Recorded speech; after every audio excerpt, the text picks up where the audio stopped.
Hello and welcome to this month's guided video with me, Becca Handley, for February 2026.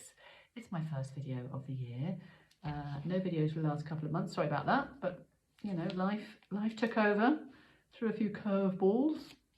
Also end of the year, yeah. I think anyone, and January's a tough one.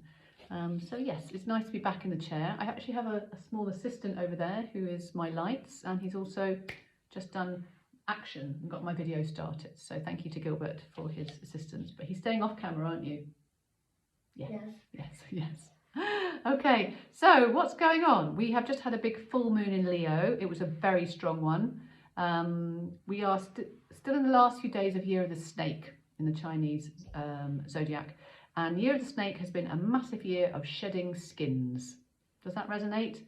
Just letting go of old stuff, old things that don't resonate with you anymore, that aren't your truth, so that you can step into your truth and your power and start to move forward. But it's been a very internal year.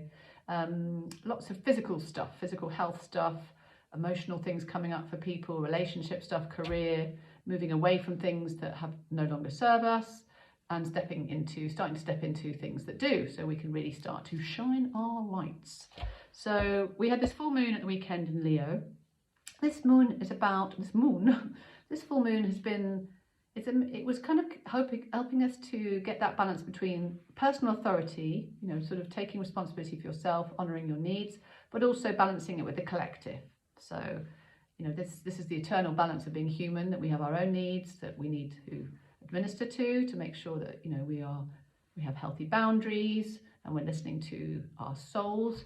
But we also are part of something bigger. We have families, we have friendship groups, we have communities, and we play our part in that. One of the kind of questions that that's coming out from this full moon is, how can we stay connected, whether it's to bigger communities, whether it's to AI, technology, but also stay true to ourselves. Oh, my director's moving around, he's just keeping an eye on me. So it's a balance again between not losing that sense of who we are and our true north, but also compromise and finding ways to be part of the bigger picture. We have a Venus entering Pisces on the 10th for 3 weeks, bringing quite a loving energy, so that's quite nice. Love is in the air, and that could be self-love, doesn't have to be romantic love. And then also on the 14th, we have an astrological conjunction, which is really helping us to start to know what the right way forward is. It's about something, if you've been wondering about direction, uncertainty, it's going to give you some clarity about going forward. So that's on the 14th. We have a new moon, and my feet are being stroked right now, which is a really lovely sensation, and one I've never experienced when I've done a video before. Thank you, Gilbert. We have a new moon on the 17th, which maybe is very joyful, if the giggles are anything to go by. And this is helping us to dramatically break free from old energy. So it's freedom, this sort of, you know, getting this sense of freedom in authority. It's freedom and authenticity, so we can be who we are and not be shackled. So that's the new moon, powerful, right? And then on the 18th, we have Pisces coming in, the planet Pisces, which is helping us to tie up loose ends, learning those lessons, because around that time, the fire dragon year starts, Gilbert. That's the year, not the fire dragon, sorry, that's me, I'm a fire dragon. It's the year of the horse. And that's sort of on the 17th, 18th of February. So we've got this new dynamic energy coming in. So that's really exciting. That is about moving forward out of the kind of ashes, starting to get into that phoenix rising energy. 21st, we've got some sort of new seeds that we're planting. That's the time for planting new seeds. And then words coming in through sort of that end of February are abundance, care, and flow. There we are. If anyone listens to Lee Harris's videos, I love them. They're on YouTube. He does energy updates. He's talking at the moment how important, with these huge shifts of energy we're getting, that we nurture our nervous systems and we regulate as much as we can, because it's very easy to get dysregulated in these times. So, you know, whether we do meditation, yoga, exercise, you know, hanging out, social stuff, fun things, really good way to decompress is have fun.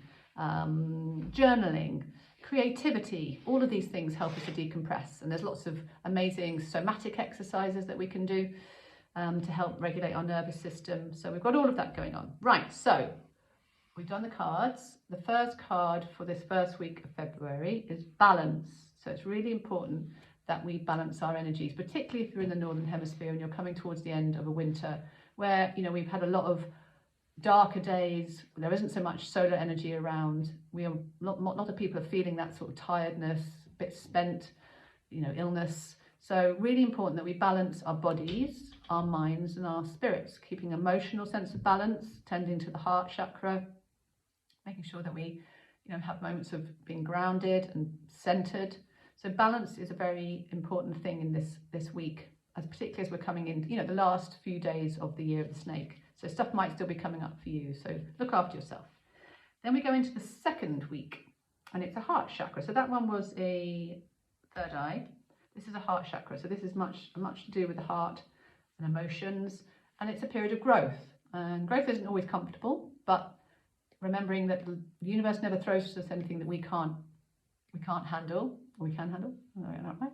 So there might be some time now where you're starting to sort of move out, and it's got this sense of roots. So, you know, you've got these roots, but coming through from the roots, you know, coming up is the green shoots. So you're birthing something new. So it's a great time for new. If you're going into a new venture, maybe a business venture, maybe moving house, it's a time for new and new energy coming in. And also we're moving towards spring here in the Northern Hemisphere. So that's week number 2, Gilbs. And then we have week number 3, dissipating. We have an old lady here sitting in a chair. She's got a canary.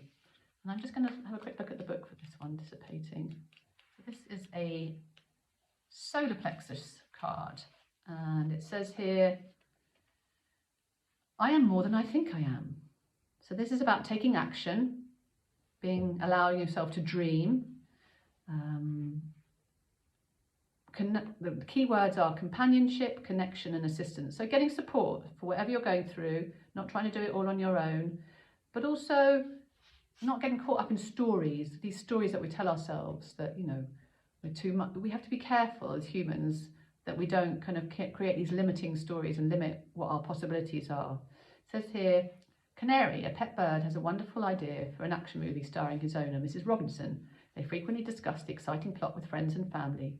But when they're given money to make the screenplay a reality, Canary and Miss Robinson choose to go on a cruise instead.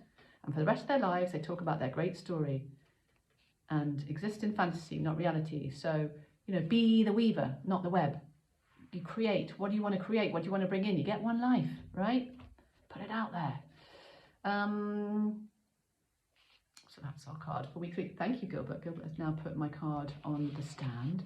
And we have our last card for the last week of February, and it's the abundance card. Who does not love that word abundance? I do. It's just an abundant word. It feels big and spacious. So that last week of February, gold coins.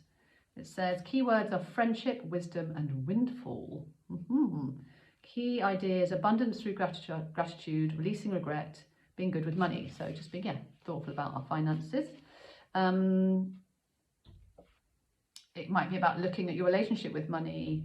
Are you the wise girl or the foolhardy man? There's obviously a story here. I'm not going to go into the story, but it's talking about, you know, the importance of saving money, not frittering it all away, being grateful for money, focusing on abundance as opposed to lack, being open to new windfalls.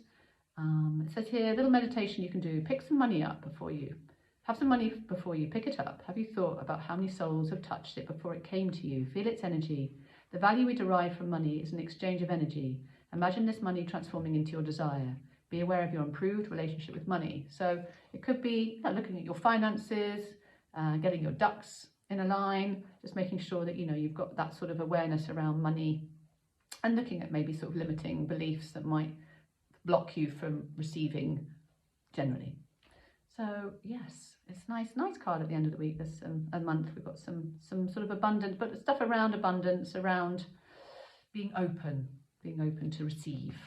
All right, well there we go. Just coming in at under 10 minutes there. Thank you for tuning in. Hope you found this reading helpful. Thank you to my assistant Gilbert, and see you next month. Take care on the path.